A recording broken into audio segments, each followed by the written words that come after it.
बच्चों, third year political science के अंदर अपन आज अंतर्राष्ट्रीय संबंधों में जो अपन अ, संयुक्त राष्ट्र संघ के बाद गुटनिरपेक्ष आंदोलन की चर्चा कर रहे थे और गुटनिरपेक्ष आंदोलन की पूरी विस्तार से चर्चा की अपन ने कि किस प्रकार यह है। इसके ऊपर ये बहस है कि ये प्रासंगिक है अथवा नहीं है। तो उसी गुटनिरपेक्ष आंदोलन का एक प्रमुख जो उद्देश्य था वो था neo new international economic order यानी नवीन अंतर्राष्ट्रीय अर्थव्यवस्था की स्थापना। और इसके लिए विकासशील देश सतत प्रयासरत थे अंतर्राष्ट्रीय जगत में किस प्रकार से ये स्थापित हो और किस प्रकार से इसके माध्यम से विकासशील देशों का हित हो। तो इसकी मांग लगभग 60 के दशक के उत्तरार्ध में होने लग गई थी। विभिन्न प्रकार के मंचों से विकासशील देशों ने, विशेष रूप से जो गुटनिरपेक्ष आंदोलन का शिखर सम्मेलन हुआ करता था, उसके माध्यम से ये मांग उठने लगी थी। और जो नियो है, इसलिए नवीन अंतर्राष्ट्रीय अर्थव्यवस्था, वो अपना एक अलग से टॉपिक भी बनता है और उसके ऊपर अलग से प्रश्न भी आता है। तो आज इसके ऊपर चर्चा करते हैं। देखिए, कुल मिलाकर जो वर्तमान परिप्रेक्ष्य है, 21वीं शताब्दी का जो ये दशक है, इन दशकों में हमने देखा है कि जो कूटनीति है, अंतर्राष्ट्रीय राजनीति है, अंतर्राष्ट्रीय संबंध है, उसका जो मूल है वो है आर्थिक संबंध। आर्थिक संबंध और आर्थिक संस्थाओं के माध्यम से अपने अपने राष्ट्रीय हितों को साधना, ये तो स्पष्ट है। चाहे वो अमेरिका हो, चीन हो, शीत युद्ध के काल में निश्चित रूप से वैचारिक का टकराव था और वैचारिक का संघर्ष की प्राधान्यता थी। लेकिन अब तो कुल मिलाकर आर्थिक मुद्दों के आधार पर, आर्थिक हितों को सुरक्षित रखने के आधार के नाम पर जो है वो कूटनीति की जाती है, अंतर्राष्ट्रीय संबंध कायम किए जाते हैं। द्वितीय विश्व युद्ध के बाद प्रकृति बदली, अंतर्राष्ट्रीय राजनीति की प्रकृति बदली, तो अंतर्राष्ट्रीय राजनीति से जुड़े हुए तमाम विषयों में की प्रकृति बदली। अब साम्राज्यवाद खत्म होने लग गया, उपनिवेशवाद कमजोर हुआ, तो उसके साथ ही जो नवीन राष्ट्र थे, नवोदित राष्ट्र थे, जिनको कि विकासशील अविकसित देश के नाम से जानते थे, उनकी आर्थिक स्थिति भी उस समय ठीक नहीं थी, क्योंकि उपनिवेशवाद से मुक्त हुए थे। और जो विकसित देश थे, पश्चिम के देश थे, वो अपनी आर्थिक स्थिति को, जो ध्वंस की स्थिति में आ गया था द्वितीय विश्व युद्ध के कारण, उसको मजबूत करना चाहते थे। तो कुल मिलाकर आर्थिक संबंधों का एक प्रकार से पुनर्परिभाषण हो रहा था। आर्थिक संस्थाओं को इस प्रकार से बनाने का प्रयास हो रहा था कि कैसे अपने हित साधे जाएं दोनों पक्षों, विकसित देशों के द्वारा। इसलिए हम देखते हैं कि द्वितीय विश्व युद्ध के बाद जो अंतर्राष्ट्रीय अर्थव्यवस्था कायम हुई, वो कुल मिलाकर ब्रेटन वुड्स सम्मेलन में, जो ब्रेटन वुड्स सम्मेलन में सहमति बनी थी, उसके आधार पर हुई।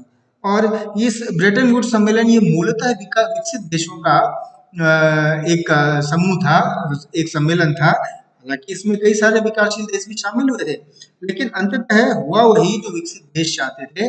उनकी इच्छा अनुसार ही कुल मिलाकर अंतर्राष्ट्रीय मुद्रा कोष, विश्व बैंक और अनेक प्रकार की अंतर्राष्ट्रीय आर्थिक संस्थाएं बनी, जिनका कुल मिलाकर झुकाव विकसित देशों की तरफ था।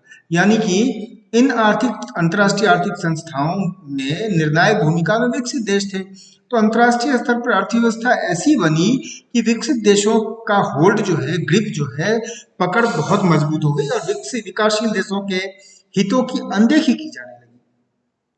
उनकी मांग थी कि निरंतर उनकी आर्थिक सहायता की जाए, सस्ते ब्याज पर कर्ज दिए जाए, विकास के लिए उनको जो है वो प्राथमिकता मिले। लेकिन विकसित देश सामान्यतः अपने हित के लिए काम करने लगे इन संस्थाओं के माध्यम से, और इसी के कारण से नवीन अंतर्राष्ट्रीय अर्थव्यवस्था यानी new international economic order, neo, की मांग 1960 के अंतिम दशक में और 70 के प्रारंभिक वर्षों में ये प्रमुखता से उठने लग गई थी। क्योंकि उस समय हम देखते हैं कि विकासशील देश थोड़े से गुटनिरपेक्ष आंदोलन के कारण थोड़े असर्टिव होने लग गए थे, थोड़ी अपनी बात ढंग से कहने लग गए थे अंतर्राष्ट्रीय मंचों पर, चाहे वो संयुक्त राष्ट्र संघ हो या नाम का मंच हो या क्षेत्रीय संगठनों का मंच हो। और इसलिए इस नवीन अंतर्राष्ट्रीय अर्थव्यवस्था की मांग ये थी कि कुल मिलाकर जो पुरानी अर्थव्यवस्था है, जो कि कॉलोनियल लेगेसी के साथ है, औपनिवेशिक विरासत को जारी करने वाली अर्थव्यवस्था थी, जिसमें विकसित देशों का एक निर्णायक या फिर कहें एक तरफा अधिकार था उसको परिवर्तित करते हुए इसे एक समानता के सिद्धांत के आधार पर विकासशील देशों को भी इस अर्थव्यवस्था में की डिसीजन मेकिंग में निर्णय प्रक्रिया में शामिल करते हुए विकासशील देशोन्मुखी बनाना चाहिए।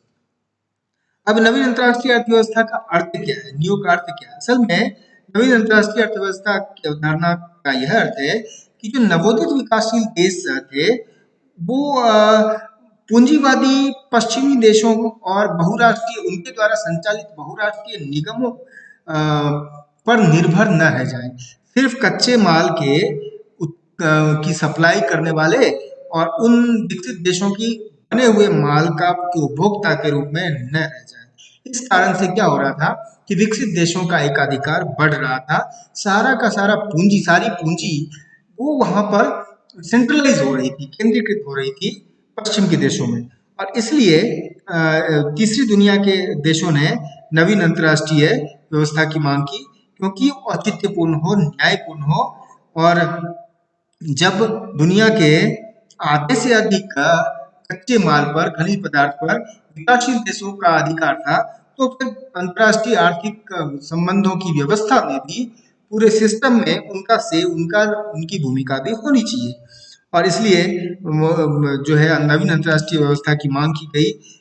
इनके कुछ बिंदु हैं, जैसे खनिज पदार्थों और समस्त प्रकार के आर्थिक क्रियाकलापों पर राष्ट्र की संप्रभुता स्थापित करना, यानी जहां जिस देश में है कच्चे माल की कीमत को घटाने बढ़ाने की प्रवृत्ति जो कि सामान्यतः है पश्चिम देशों के संचालित हो रही थी, उसका निषेध करना, और कच्चे माल और तैयार माल की कीमतों में ज्यादा अंतर न होना, क्योंकि उससे ट्रेड डिफिसिट बन रहा था बहुत ज्यादा, और वो एक तरह से आर्थिक गुलामी की तरफ जा रहे थे ये सारे देश, नव उपनिवेशवाद की तरफ, जो ट्रेड डिफिसिट था इसके चक्कर में, है ना। फिर विकसित देशों के साथ व्यापार की वरीयता का विस्तार, विश्व मुद्रा में व्यवस्था में सामान्यीकरण करना, मुद्रा व्यवस्था में ये बड़ी मांग थी। विकासशील देशों द्वारा उत्पादित औद्योगिक माल के निर्यात निर्यात को प्रोत्साहन देना। कॉम्पिटिटिव एज में जो विकसित देशों के माल थे वो ही ज्यादा बिकते थे, विकासशील देश के माल बिकते नहीं थे, निर्यात नहीं होते थे, इससे इनका औद्योगिक विकास नहीं हो पा रहा था। और विकासशील देशों द्वारा विकसित देशों के मध्य तकनीकी उत्थान की खाई को पाटना, यानी विकासशील देशों के अंदर भी तकनीकी विकास होना। विकासशील देशों पर वित्तीय ऋणों के भार को कम करना, मैंने कहा था कम ब्याज पे देना, क्योंकि अधिकांश विकासशील देश विकास के लिए उनके पास पूंजी का अभाव था, तो वो अंतर्राष्ट्रीय वित्तीय संस्थानों से और बड़े विकसित देशों से ऋण ले रहे थे, और ऋण के ब्याज के इसमें विशियस सर्किल में वो फंस रहे थे। और इसी तरह बहुराष्ट्रीय निगमों की गतिविधियों पर भी नियंत्रण लगाना, क्योंकि जितने बड़े बहुराष्ट्रीय कंपनियां थी वो पाश्चात्य और विकसित देशों के पास थी, और उसके माध्यम से विकासशील देशों के संसाधनों पर, आर्थिक व्यवस्था पर एक प्रकार से बहुत बड़ा एक शिकंजा कसा जा रहा था। और इन्हीं सब मांगों के कारण संयुक्त राष्ट्र महासभा ने मई 1974 में अपने एक विशेष अधिवेशन में नवीन अंतर्राष्ट्रीय आर्थिक व्यवस्था की स्थापना हेतु एक घोषणा पत्र और कार्यक्रम जारी किया और एक ढांचा भी प्रस्तुत किया। और इस नवीन अंतर्राष्ट्रीय अर्थव्यवस्था की मांग साम्राज्यवाद विरोधी मांग है, ऐसा प्रायः गुटनिरपेक्ष आंदोलन की एशिया, अफ्रीका और लैटिन अमेरिका के देश इस मांग से सहमत हुए, और इसकी मांग फिर आगे बहुत ज्यादा बढ़ने लगी। हम देखते हैं कि चाहे वो लुसाका शिखर सम्मेलन हो नाम का, या उसके बाद के शिखर सम्मेलन, इस नवीन अंतर्राष्ट्रीय व्यवस्था की मांग तो प्रायः हर शिखर सम्मेलन में उठती रही थी। अगर हम आंकड़ों पे जाएं तो बहुत सारे आंकड़े हैं जिससे स्पष्ट हो जाएंगे कि विकसित और विकासशील देशों का जो ट्रेड डेफिसिट था, व्यापार का अंतर था, वो बहुत ज्यादा था, और इसके कारण से विकासशील देश विकसित देशों पर बहुत ज्यादा निर्भर हो रहे थे अपने विकास के लिए। नवोदित थे, उनके पास पूंजी नहीं थी, उनके पास तकनीक नहीं थी, और इस कारण से वो विकसित देश जो है वो उनको एक प्रकार से आर्थिक गुलामी, आर्थिक उपनिवेशवाद के चक्कर में फंसा रहे थे। और ये नव उपनिवेशवाद, ये खतरा ये था, इस नव उपनिवेशवाद के कारण ये जो विकासशील देश है ये पुनः एक बार अपनी संप्रभुता खो देंगे। और कई देश ऐसे थे जिन्होंने आर्थिक कारणों से अपनी अंतर्राष्ट्रीय संबंधों, विदेश संबंधों की कूटनीति की राजनीति की सभी बातें वो जो है वो स्वयं से तय नहीं करके महाशक्तियों के दबाव में करने लग गए थे शीत युद्ध के दौर में। चीन की युआन कूटनीति बड़ी कुख्यात हुई, जिसने अफ्रीका के कई देशों को कर्ज के दलदल में धंसाया फंसाया, और आज भी जारी है वो। और इसी तरह सोवियत संघ की साम्यवादी देशों के, समाजवादी देशों के ऊपर, अमेरिका की अन्य एशिया और अफ्रीका के देशों के ऊपर, तो ये जो कुल मिलाकर जो नवीन एक प्रकार से उपनिवेशवाद था, जिसको आर्थिक उपनिवेशवादी कहते हैं, वो एक बहुत समस्या थी बड़ी, जिसके कारण से नियोग की मांग की गई।